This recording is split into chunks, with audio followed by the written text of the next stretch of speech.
Today's going to be interesting. Today's going to be very interesting. But first of all, let me kick it off. You just tuned in to Divine Time, the frequency where truth, wisdom, and radical growth collide. I'm your guide, Danli Divine, inviting you into honest conversations that lift the minds and light the soul. Feel the energy, smash that follow, share the vibe, and hit the link up to top to explore everything we built with plenty more on the way.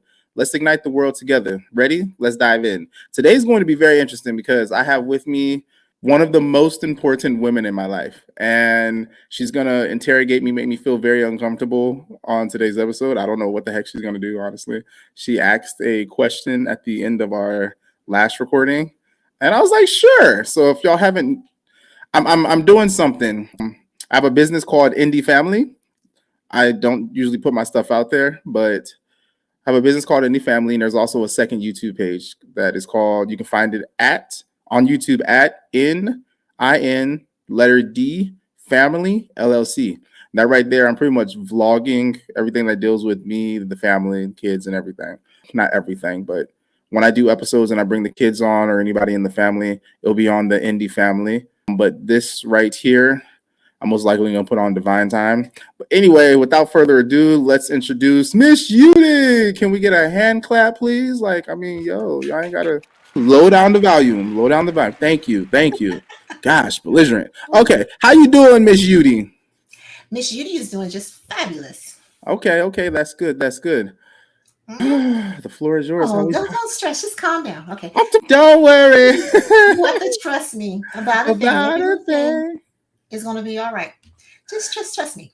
Okay. So, yes, I did ask you a question. I asked you if I could interview you and do all of that. So, and you said yes. So that means you trust me. You know, I'm not going to do anything that's cause you to have any uncontrolled body. Okay.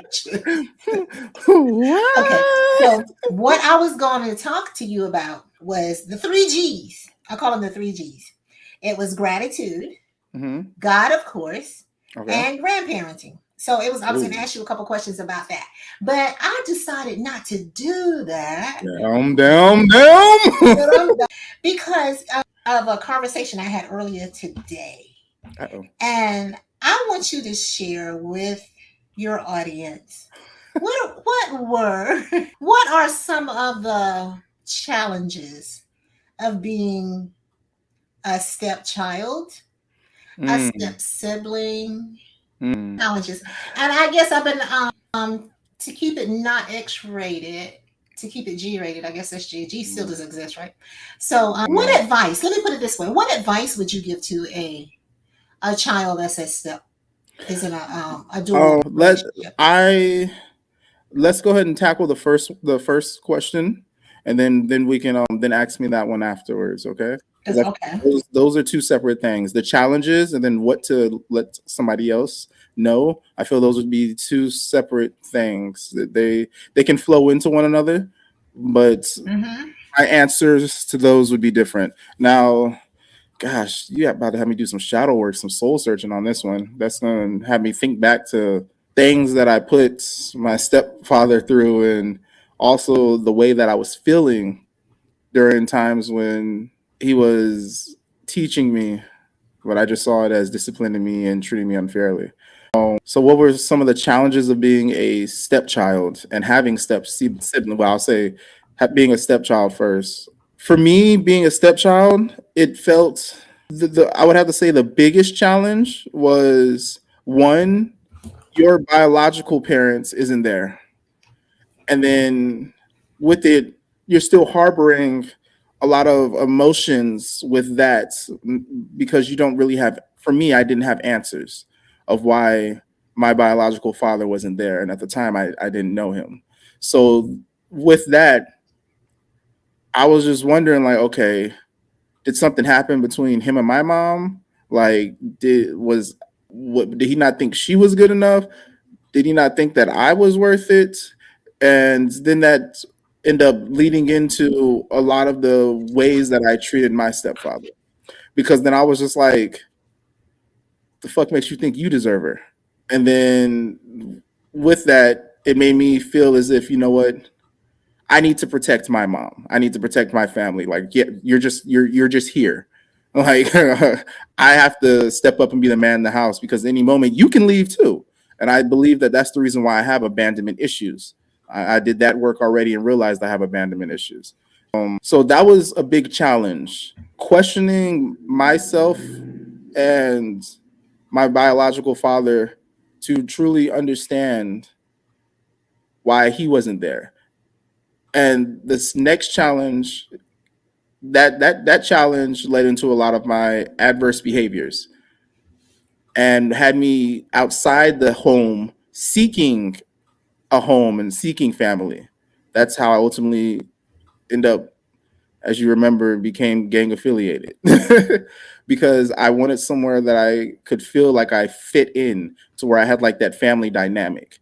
Because with the drama that was going on between my sister and my stepfather, and then with me not defending my sister, and then causing havoc for my stepfather, the way that he would end up retaliating back. Like I had a discussion with him earlier today, and I was like, I understand. I was like, I understand why you responded and sometimes reacted the way you did, because anybody who has boundaries, you're not going to tolerate certain stuff. And with me being a child and adolescent at the age that I was, I didn't know about boundaries. In all honesty, I didn't really fully understand boundaries till a couple years ago when mine completely got thrown to the side and all that. I'm not going down that path, but staying on topic. The way that he was acknowledging and standing 10 toes down on his boundaries and letting us know that these are things he's not going to tolerate, and us just being like, and so, but therefore the way that he ends up responding to us, we didn't like that. So then we run and tell mom. So with that, I mean, granted, Ma didn't believe us or anything, and in all honesty, everything works out in divine time because I'm glad that my mom did not really believe us at the time because later on when she did believe us, but by that time I had grew into the individual that I am and I understood why he was doing some of the things that he was doing. And if my mom would have believed at the time and acted on her motherly instincts, then me and my sister could have been the destruction of a marriage. When in all honesty, even with him being a stepfather, the challenge of him being a stepfather to children that is not his, it's always going to feel as if he's in the wrong because those are not his children, and he doesn't really know exactly what the grounds and boundaries are of what he can and cannot do. And so, therefore, if he oversteps that boundary, that can cause issue in his relationship with the mother of those children. But also, at the same time, if he doesn't do anything, what are you really doing for those children? So, it's a very hard role for a stepfather to play. And being a stepchild and having step siblings, I didn't really know my step siblings, and the last thing that I told my stepsister before she passed away was, "I hope she died." So when I wasn't able to go to her funeral, that's the reason why I was so upset. Because we were in Virginia at the top, and I had found a Black and Mild in her suitcase. This was before she was going back to live with her mom, and she got mad at me, told me not to go be in her suitcase and stop being nosy and all that stuff. And I was like, I got upset, and I was like, I hope you die. And that happened to be the last thing I told her before she died. So that hit me so hard when my mom had came back and ended up telling me like, hey, such and such no longer with us, and boom, boom, boom, I gotta go to the funeral, this and that. And I was like, can I go? No. Granted, my mom ended up telling me like she didn't want that to be the last memory I had of her, but she wasn't aware that the last memory I had of her was me telling her I wish she died. So that hurt quite a bit, but that's something I got to take on the chin. Holding my tongue. A challenge of being a stepchild is holding your tongue. And I come from a home, and I mean my whole family. I come from a home to where we're very vocal. We communicate. We'll tell you what's going on, what's going through our mind, how we feel, all those things. And with me being a very emotionally charged individual, what I felt, what I thought came out at that instant. And anybody who knows me, I don't have very much tact. I say what for the most part, I say what it is without thinking about it. I let it come straight from the heart. And We live in a time where so many people are used to being talked around that they are offended when they're talked to. Now, being a child, having a mouth like that and talking to an adult, especially if it's a teenage child. I've got a kid and he's like 6 years old, and sometimes I'll be wanting to kick him off the balcony. So I already told my son, I was like, look, when you turn into a teenager, I was like, you better heed these training courses I'm putting you through right now. I'm like, I'm teaching you how to fight. I was like, because when you become a teenager, best believe we putting the gloves on. I was like, we're going at it. Now, granted, there's going to be a day where he might knock me out. He's going to think he's big and bad, but I'm going to have to show him I can still chop him down at the knees. But anywho, I can understand with me at the time, I believe I was a teenager. Yeah, because I started getting all the looks, and that's when I was like 160 pounds and still in fighting shape for Muay Thai and everything. Wow, wow, wow, wow. Anywho, so with that, you see like this muscular dude in front of you talking mad stuff to you. I would want to put hands on him too. But of course, as when you are a child, you can be very manipulative. Without even knowing exactly what you're doing, you can play off the emotions of your parents. And with that, you've reached a point where it's like you know the difference between good and bad, whether you believe in good and bad or you just think that it's just a frequency. You know what to say first. You can tell the truth, the whole story, but you may tell it from what happened first before you get to what you did. So that way the person is emotionally charged more off of the reaction of the situation rather than the cause of the situation. And as I grew up and dealing with my kids, I'm realizing that. And I'm like, I mean, you're not lying, but it's just your delivery. Your delivery is ultimately what is the manipulative part in telling. So it's like you're telling the truth. I'm not mad at you for that, but why don't you start at the beginning rather than talk about how you were done wrong, and then us having to get out what you did to cause that? Because for every action, there is a reaction, cause and effect. Okay. A lot of people need to start asking those questions when somebody's telling you something. Be like, okay, and what did you do? Don't just keep telling me what somebody else did to you. Another challenge I would have to say with being a stepchild, dealing with step siblings and seeing how they're getting treated by that step parent, which is their biological parent, it makes you feel a type of way, especially if you're not getting treated the same way. So, I mean, now granted, I didn't have a whole lot of time with my step siblings, but from the few things that I do remember, I mean, I can understand. I don't even want to call it favoritism. It's like, look, they came out of your nutsack. I didn't. Sorry. Sorry. Your streamer, I can't even say that. Oh my gosh. The Marine in me is trying to come out. Listen. We got that. Okay, all right, cool. Those are your children. I am not. So it is very selfish as a stepchild to think that you're going to get that same exact treatment, and that same exact treatment with the emotions, the tenderness, love, and all that. It's very hard for someone to get that. Like, think about it. When you get a dog, it didn't come from you, but you love it the best that you can. As soon as that little motherfucker pees or poops on the carpet, you're like, ooh. And then when things keep happening, he start chewing up everything, you're like, I really don't want to deal with this. And over time, you're just like, but then there are things that happen, and you're just like, oh, and you're still right there with them. You don't just be like, I'm getting rid of you like right away. But I'm sure as a step parent, there's times where you're just like, is this really worth it? Okay, cool. Can't say that. But I'm sure that as a step mother, stepfather, there are many times with dealing with another person's children that you're doing your best to help raise, help educate, help influence on the world. And the little crotch gremlins don't want to listen at all. So therefore, now you're questioning like, okay, cool. I love this person and they come from this person. So I gotta love them too. Granted, it's not an immediate thing. It's something that takes work. And in my case, it took almost 27 years. That's a lie. I can't say. It took until I was about like 27, 28 for me to actually start seeing things and understanding things. um, and really putting myself in my stepfather's shoes. And then once I had children, I sometimes catch myself saying things to them that was told to me from him.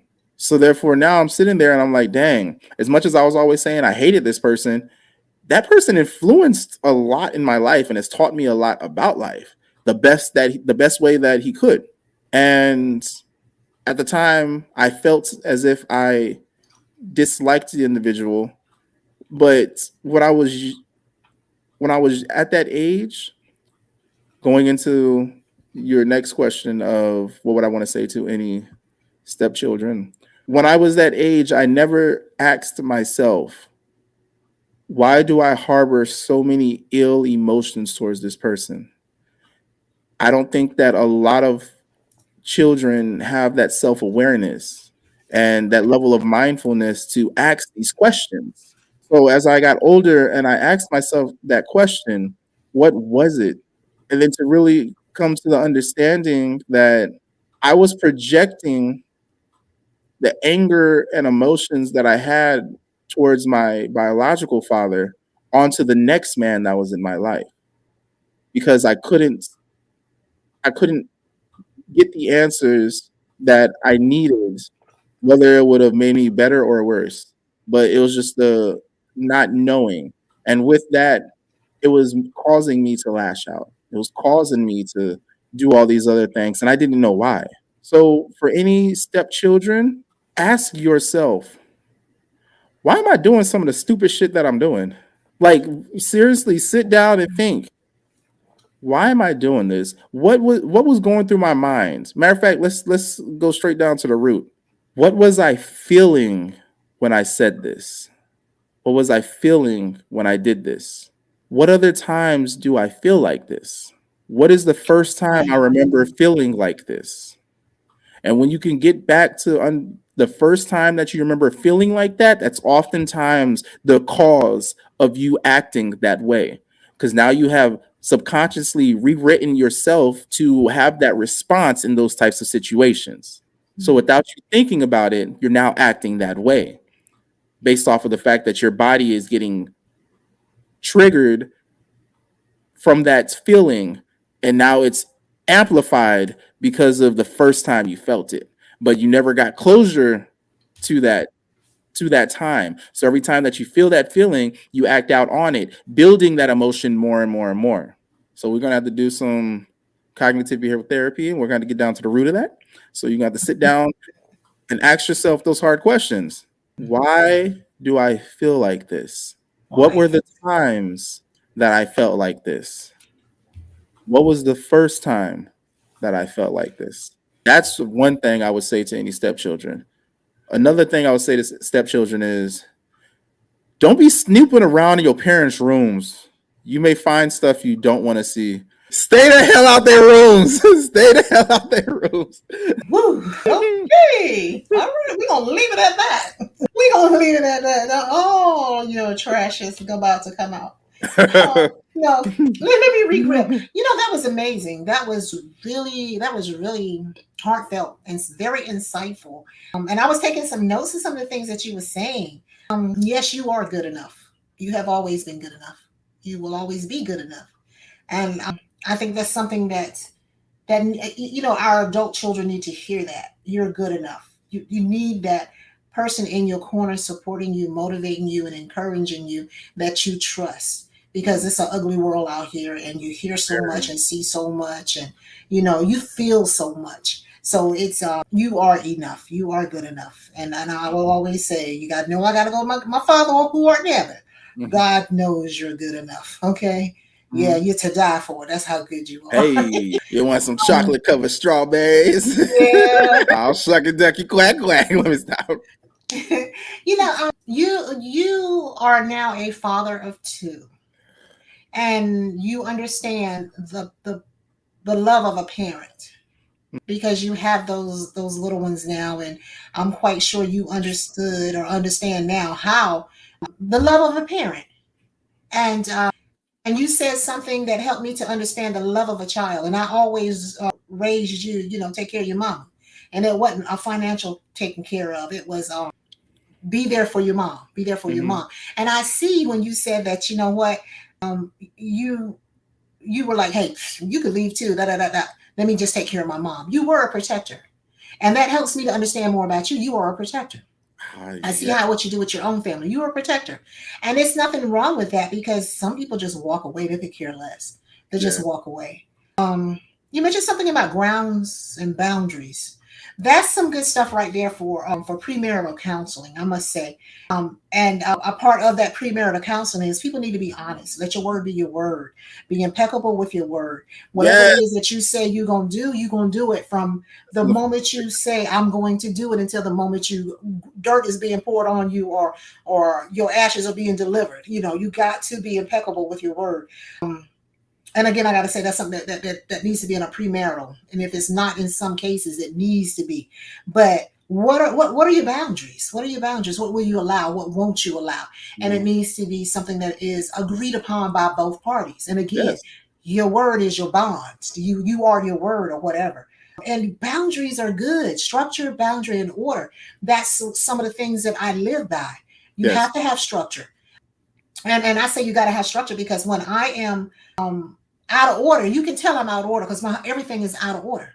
I am a person where everything has a place, but if I don't have that place, then guess what? Everything is out of order. It's very unpeaceful for me, very unpeaceful for me. And I try to teach my children the same thing. Put things back where you got them from. Because who wants to run around looking for stuff? That part. Seen the hammer. Oh, I had it breaking the window. Well, guess what? At the window. I think for me, I'm just like, look, if the power were to go out, we should know where things are. Yep, especially a flashlight. Yes. Siblings. Now, I don't know. It was something that I taught my kids. Is like, look, y'all gonna fight. You're gonna say some things to each other, but words hurt. Once they're out there, you can't take them back. It's a natural act for kids to say things, and I always told all of y'all that. To stop. What was the word? Y'all used to beat up on each other with words, and it just didn't make no sense. Stop. That's your sibling. Don't do that, and don't let nobody else do that, because you never know what's going to happen. True. You never know what's going to happen, and I have to say to you that trust me, even though you did say that, come back. I'm here. Give me a second. Even though that may have been said, trust me, it was not taken to heart, and I know that for a fact. There were other things that were said by other people, other family members to her, and they carry the same guilt. And you have to let go of that guilt, because that young lady was a very bubbly, happy young lady. And, they used to fight all the time, so it was no big deal. And you were young at the time, so trust me, that was not taken to heart. You were forgiven for that, so now you must forgive yourself and move on. But teach your children, hey, I don't care. Don't be saying crazy stuff that you can't take back. You gonna call each other ugly, big head. You look like your grandmama. You smell like your dad. You can say things like that. But just teach them not to. And I think the bad part about that is everything you said is true. Like how you 4 years old, and you smell like a grown man. Like how you do that? What? But yes. Yeah. This was. This was really good. There is some great insight for parents of adolescents. What is it? You said we're not truthful with each other. I think that's what you said. We don't talk about the things that we need to talk about. And a lot of people can't even remember when they were at a particular age. And I have that gift. And I was telling my husband one day, I said, you know what? I have a gift that's also a curse. I can remember stuff that a lot of people don't, it's just gone. I remember things. And some things I remember I don't want to remember. But, and then along with that, you could tell me something in total confidence. I forget it. Okay, so that's my gift. Yeah, like literally, I have a conversation with somebody, and they're like, "This stays between us." So I was like, "I'll forget it." I was like, "I'll be like, okay, say less." I'm like, "I'll forget it once we're talking," and then they'll bring it later on. I'm like, "No," and they're just like, "Why?" Like, did you tell me that it stays between us. Did I say I'm going to forget it? Right. Cool. It has been written. Yeah, I forgot it, and I've learned that. Oh wow! And I didn't recognize that until I had a soldier who's very close to me right now. Mm-hmm. She said I used to tell you a lot of stuff, and she said I never heard it. I'm like, I have a gift of forgetting. Yeah, I really do. And it's funny. I remember a lot, and I forget a lot. I mean, I can go back to when I was 3 years old and remember some stuff, and it has been validated. Yes, I don't and know it if I was can go that they far have been. yet. That's I pray to God it stays that way because Yeah. I'm old now, and I that's fine. I Yeah, can remember it. It's don't okay. get Alzheimer's or dementia. I know with No, me, don't tell all I've your been business. noticing. I think I have like long-term memory. My short-term's kind of caca, but it's like as I get Uh-huh. older, I'm starting to remember more things from when I was younger. Okay. All right.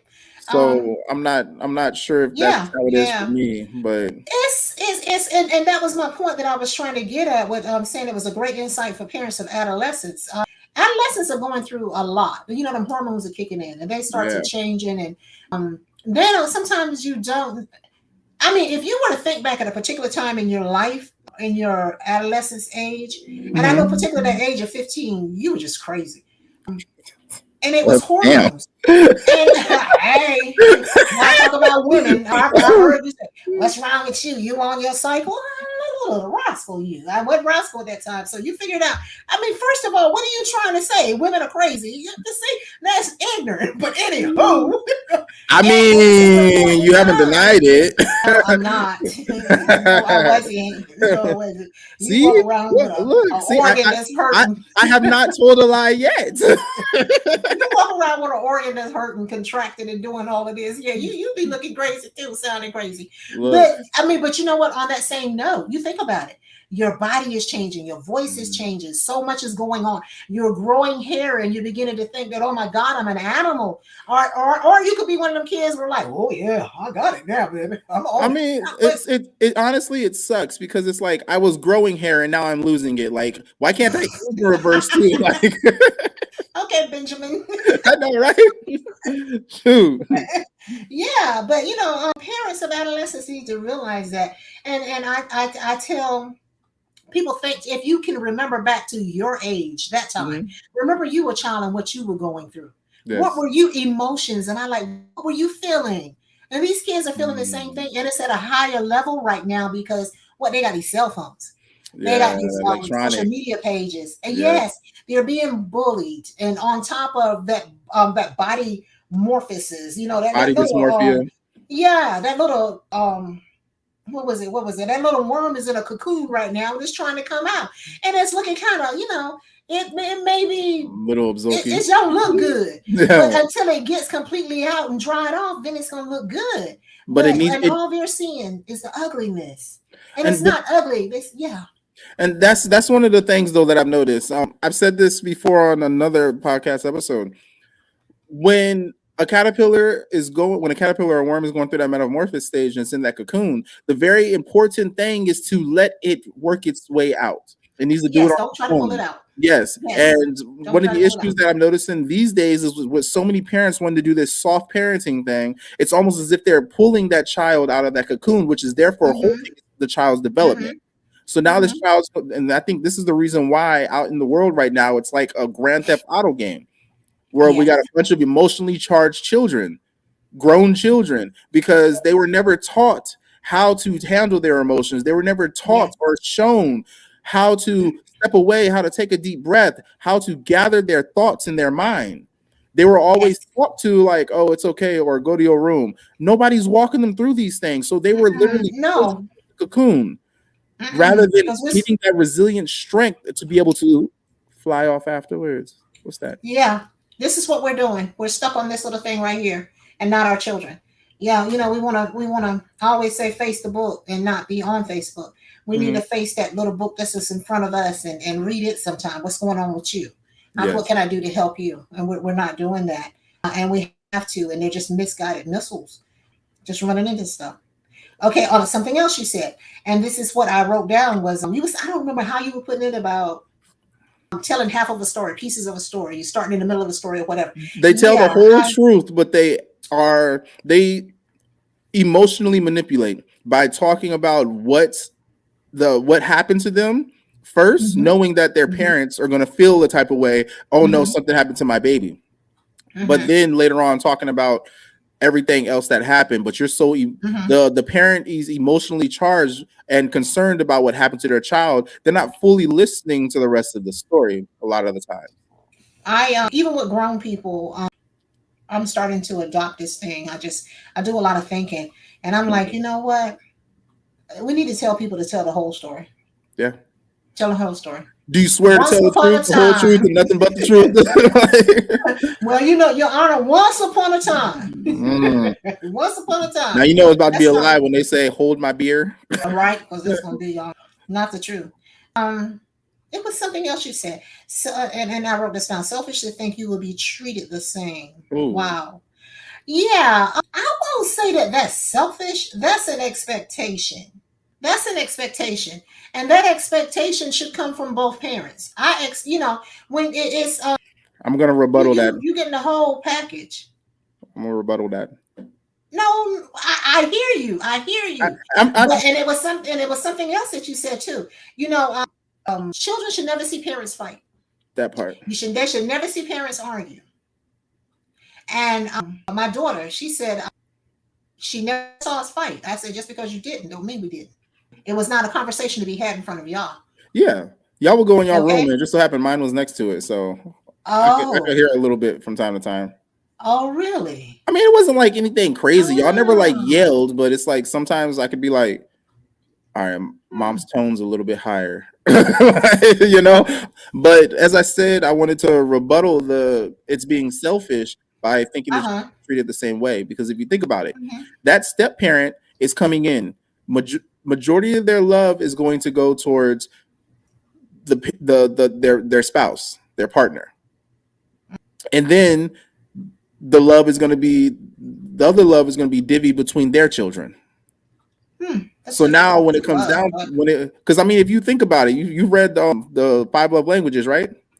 Or matter of fact, you put me onto the book. What is it? My glass is crooked. Yeah, I saw that. I didn't want to say nothing. The whole head is crooked now. I mentioned it. Okay, stop it. I didn't say nothing. Okay, dang. But when it comes down to it, that step parent is going to love their partner and then love their children, their own children if they have some. And in that book, I forgot, I can't remember what it's called, but it's like read this before you get married or something like that. You know what book I'm talking about? Mm-hmm. In that book, they talk about the love bank. And with the love bank, you only have so much love you can give because you need to also give some to yourself. So if you're running yourself thin, trying to love all these different things and you're not giving back to yourself, you're going to burn out. So then with it, like, for example, my stepfather, looking back at it, the way that he showed me that he cared and loved me was by incorporating me onto some of his hobbies. I didn't give a rat's monkey about golf, but he wanted to teach me how to golf. I'm like, why you got me in the middle of the field hitting balls? What the heck, bro? Okay, cool. This is more, as I got older, I was like, okay, he's trying to bond. Cool. Let me try and bring him to like my training sessions and stuff and see if you want to do that. Like, you want to bond, bet. Let me beat up on you a little bit to get some of this anger out. You got me in the middle of freaking field hitting balls. Make sure your hands are gripped correctly. Hold the club like this. Now, no, you're going too fast. Go a little slower. No, you got to go a little bit faster. Your technique is all wrong. Bruh, I don't know how to. Just give me a baseball bat and throw a ball at me. I'll swing at it. It's that simple. I never knew you had to be so calculated with playing golf. Anyway, it's soothing for you, but my God, I had like ADHD and I was all over the place. I can't sit still that long to hit a freaking ball. Like, no, I need some type of return, my guy. Okay. Now, granted, yes, we can go for a run. I need that. I need to burn energy. Let's go for a run. Let's do that. But don't have me sitting there in the middle of a freaking field hitting balls and then go chase the ball and pick it back up like I'm a damn dog and fetch it and bring it back and hit the ball back again to go get it. Anywho, but that was his idea of bonding. And with that, that's also his way of pouring love back into his own tank. So as a stepchild, I say that it is selfish to think that you're going to be treated the same way as his children because they literally come from him. And if you're going to pour love back into yourself, part of that is your children, that they are a part of you. So it is selfish to think Okay. that same amount of love that's being poured back into their self and those that come from them, you're supposed to get as someone who's just causing this person Okay. headaches and pain because they're with your parent. Like, I'm sorry, sit your ass down, eat some noodles. Like, Oh my gosh. You're just a mess. congratulations, As y'all get to see me always. in my natural habitat. I usually a lot of times when y'all listen to the podcast and everything, I'm very mellow. This is how I am. Y'all get to see my character, and this is with my mom. Like, And I'm allowing him to talk to me like this. You believe it? oh, look, I'm not like cussing at you or nothing. No, I think I ma'am. said like maybe No. like 2 cuss words, and I caught myself. But some of the phrases I was about to say, I really caught myself because I was like, I And you when I was younger, when you're like, I'm your mother, not your best friend, popped in my head, and you heard me when I was like, I can't say that. I can't. yep. Like that's what was happening. Yep. Even though you're right here, that image went in my head. This is really good. This is really good. I mean, it's so good. Whoa, are you still in here? Cool. Cordell. Oh wow. I don't know if he's still here though. Hi. He had popped in. I'm live on TikTok. I don't do these full live, and on TikTok I don't have like a big following, so only people who like really know me, they'll So see we it and they'll like live? jump in. Can they Only see me? Yeah, only on TikTok. Really? And I'm looking There's like this. there's I'm telling you, nobody. I'm crooked. This is a recording anyway. They're gonna see it at some point regardless. I'm crooked though. Why is my head crooked? Anywho. All Thank right. you. So Goodness. I got don't let me start. What you gonna say? Anything you say about me, I got it from you. So what? I can smile. Okay, anyway. Okay, Yeah. so stop. Y'all see how she treats me? Oh my gosh. Why you gotta be so? And I swear, next time y'all see me, I'll have this lighting figured out so my teeth don't look like a bar of butter, looking like country. Your teeth look fabulous. Okay, so Oh my nobody would have ever Check out my seen grill. Yo, They look like that's really popcorn. coming out of you. They got That what? doggone curry, turmeric, all that mess. Hey, you can't But tell you me know what? nothing Here's a good delicious, teacher too. Now, and I'm gonna start doing this. I'm gonna start doing this. That oil pulling for your teeth. They said it's really good to pull out all though. of It the is. I was germs doing that for a and all of while, the stuff. Yeah. but I haven't been able to What was the find any in like recipe? any stores. I gotta like order You gotta offline make and your stuff. own. I know you put like Okay. I'll look up some coconut oil. recipes. I gotta go to Costco get some more tomorrow. So what is it? Coconut oil and is it turmeric? I'm hoping this is a rhetorical question because if I knew, I'd I already don't be know. making it. You know me, I'm the alchemist in the family. I'm gonna know you ain't by yourself. I'm Oh, gonna go where? back to the original thing. What effect did all of this have on your present? On my present? Yeah, Whoo! On the present of where I am now. And so not leading up to it and everything, just where I'm at your now. present and your future. I'm gonna say present and your future because your present is right now, today. So today and your future and the future of your children, because things that we do, they tend to become generational. Facts. Okay, and 100% yeah, agree. okay. On So my present. Oh, go ahead. no, you go ahead. You go ahead. What effect did your past have on your present and your future? It has, through a lot of looking within myself, understanding, coming to understand why some of my habits are the way that they are, thinking back on situations that I've been in, it has ultimately molded me into the individual that I am today. Now, I'm granted that sounds very cliche and everybody would say that.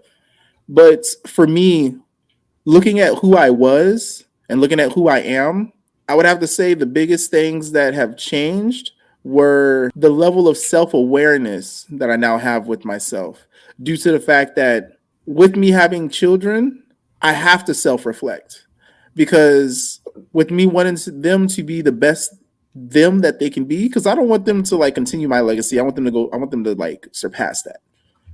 They have so much more potential than I do where I'm at currently. They can go so much further. So, therefore, with me thinking on everything that I've been through, I can give them life lessons that they have not gone through yet. So, therefore, if they listen to these types of things, the game that I put them on, they won't make some of the mistakes that I've made. Now, granted, I need to expect them to make mistakes. Because as a child, we all go through that rebellious stage. And with me thinking about how I treated my stepfather, I'm prepared for the shenanigans that my kids will try to do. And when I say try to do is I know myself and how I used to think, to where I oftentimes now am able to predict what they are thinking of doing. So, and that's only because of my level of self-awareness, my level of understanding who I am. And with that, who I am is also passed into them. They have a lot of my tendencies and habits. So therefore, me wanting to off a chair, if I was their age and I see them stand up on a chair, I know what's probably about to come. They think that I be reading their minds because I be telling them to stop and don't do this and this. And they're like, I would. I'm like, but you thought about it, didn't you? They're like, yeah. I'm like, I was your age before, and I know how I would operate. I was like, but other things that I've learned through my time, which ties into this, is communication. So how has my past helped me now? Realizing who I am, how I thought, and understanding at being at the higher self that I am now, being able to talk to younger ones or even anyone who's willing to listen, and having going through so many situations to where I had to talk, I had to communicate. And even when I was not comfortable doing so, I needed to communicate. And it's got my communication to a point where I don't care what anybody says. I'm good at communicating. There are times where the emotionally charged side of me may want to take out, but I know that I can get my point across. But you should have been a lawyer. I know that's a lot of writing, though. But it's okay. Yeah, I mean to cut you off because what you're saying is really good. So Come to know yourself. The communication, being able to effectively communicate what it is, your points, and get your point across, while at the same time being able to listen to understand and comprehend rather than listen to respond. It has also helped me realize, you know what, accountability. Because if you don't have accountability, how do you expect anybody else around you to have accountability if you can't be accountable for your own stuff? You're going to constantly be trying to blame other individuals. Why you got some Versace glasses on? Sorry. It's right there in the camera. And first of all, it said Jesus. So I was like, you got Jesus glasses? What? But so with that, accountability. If you have no accountability, then it's equivalent of having no boundaries. People are going to be able to do anything. And when you have no accountability, you're going to allow yourself to do anything because you're always going to try and play that victim mentality. So how do you expect, for me in my present, having children, how do I expect my children to take ownership of the things that they do if I don't? Because if I'm not doing it, what example am I teaching them? That's true. If every time that something happens, I have an excuse for it or I'm blaming something else, children are smart. They can see. And the thing that I love about my kids is they're going to call it out. There's times when my son and my daughter, and I told them, I was like, look, hold me accountable. You see me biting my fingernails? Be like, yo, Dad, we can't suck our thumb. You can't bite your nails. It's like, you're right. I was like, and if I see them biting their sucking their thumb or biting their nails, I do the same thing to them. I'm like, no, we got accountability around here. And I mean, it's nothing wrong with having a battle buddy, an accountability buddy. So that's true. Due to that, I'm seeing my son and my daughter take constructive criticism a lot better, which I know is going to help them a lot in the future by being able to recognize their faults and then maneuver around that, fix the faults and maneuver and continue pushing forward rather than getting stuck on those things and wondering, oh, what do other people think of me or whatever may go through their mind. Once you are able to take accountability, it's easier to push forward, to move on and continue doing great things. I learned that when I was getting out the Marine Corps. I had a situation happen and I didn't take I took accountability for it, but I did not take full accountability for it.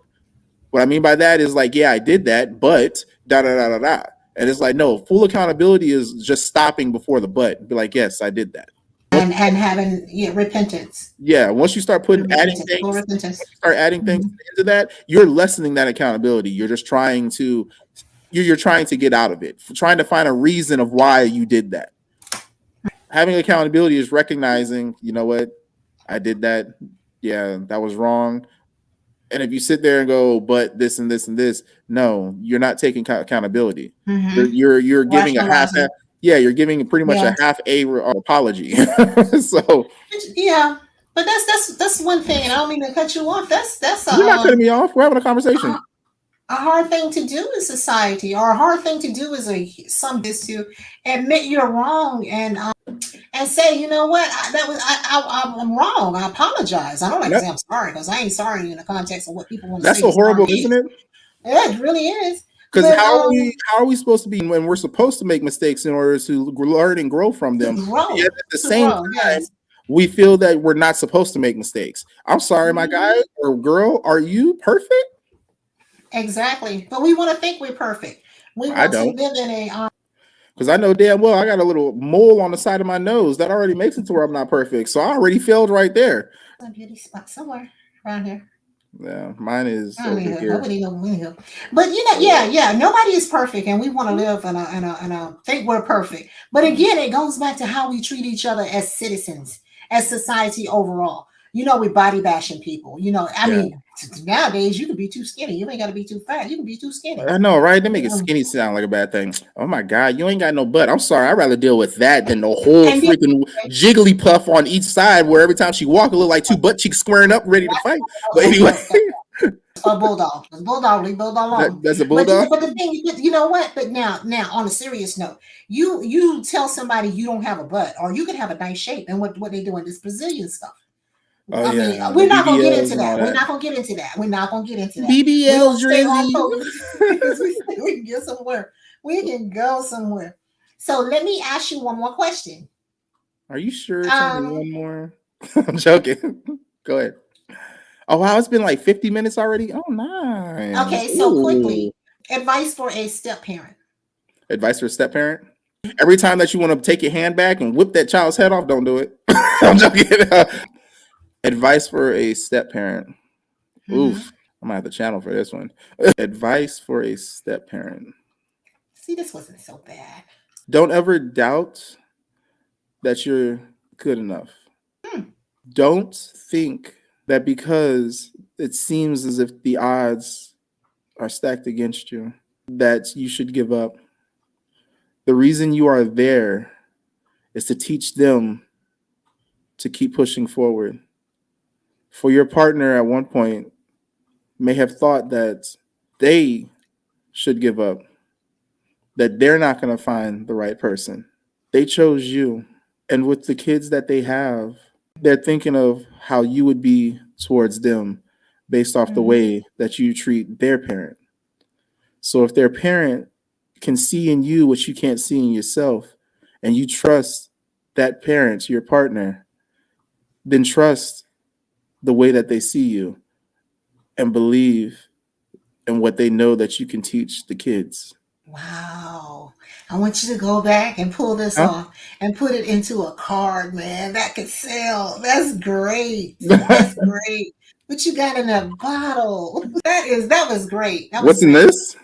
You asked what this is? Oh, I was about to say, I was like, it's white cranberry, white grape juice.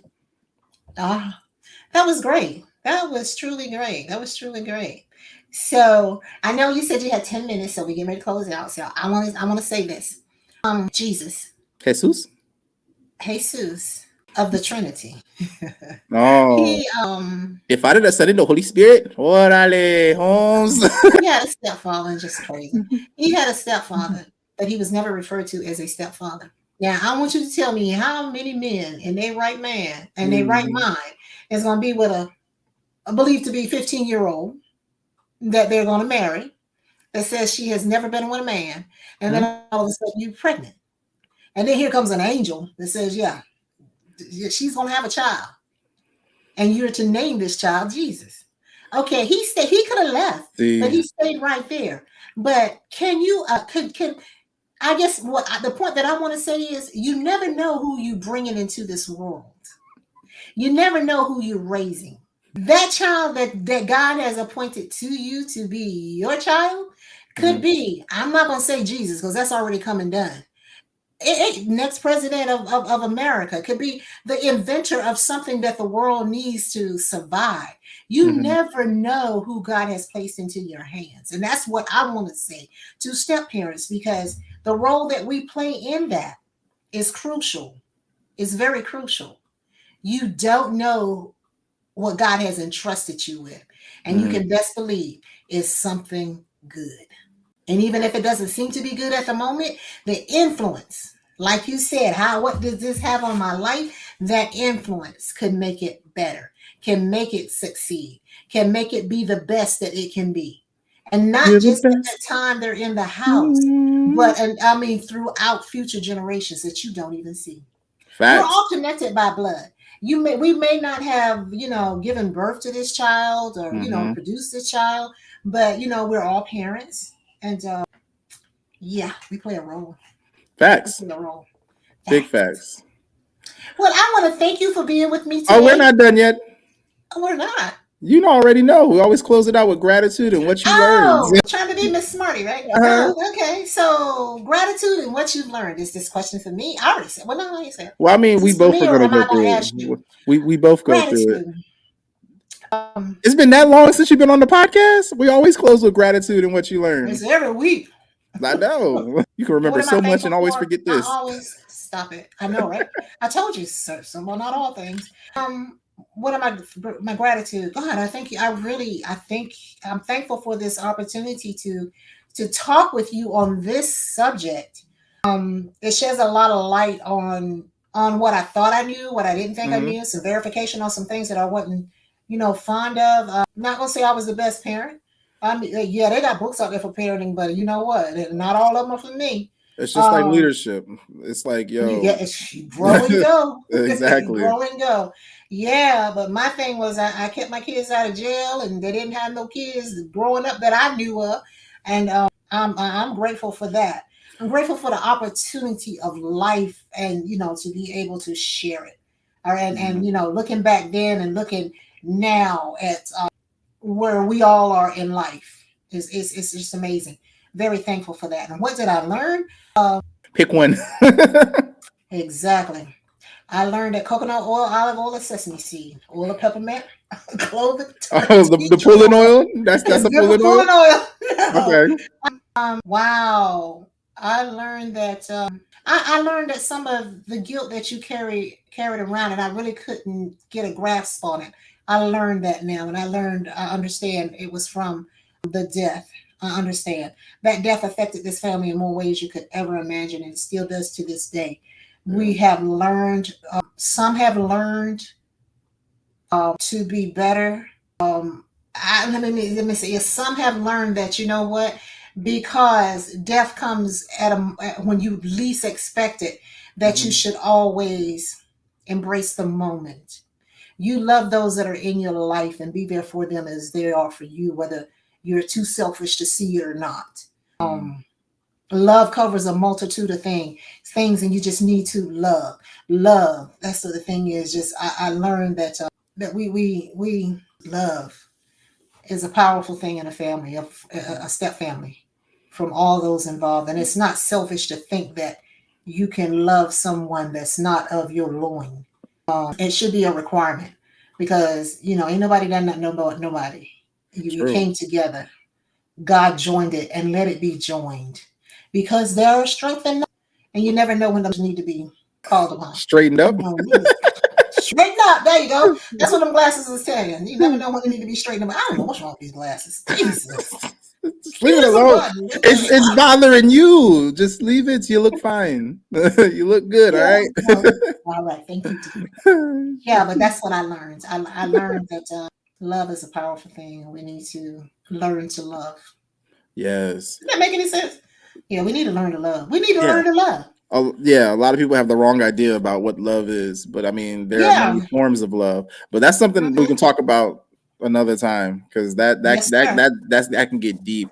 For me, my gratitude is I really appreciate you coming and being like, I'm putting you on the spot today, and I'm like, oh, okay. But I really appreciate that, because the things that you asked, and feel things that were said throughout this whole episode can really shine a lot of light to those mothers and fathers who have a partner who's raising children that are not theirs. And even for individuals who are those step parents, because you may not know what that child's going through, what that child is holding on to. They might not even know what they're holding on to. And that those children don't know what that step parent is feeling, what that step parent is going through, and how much it's constantly breaking them down. And with a lot of stepchildren acting and doing the things that they're doing, it's making it harder for that step parent, especially if the biological parent is always on those children's side. So now the children could be tearing apart a what could be healthy, functional household. And I'm grateful for you, Miss Judy, coming on and even thinking about that to share with the masses via our experiences. What I learned is I still have a lot of soul searching to go through. Oh, we both do. I still have a lot of soul searching to go through, and a lot of things that I need to work out, a lot of kinks in myself that I need to work out. But I mean, I know that it's as long as I keep at it, it's going to work out.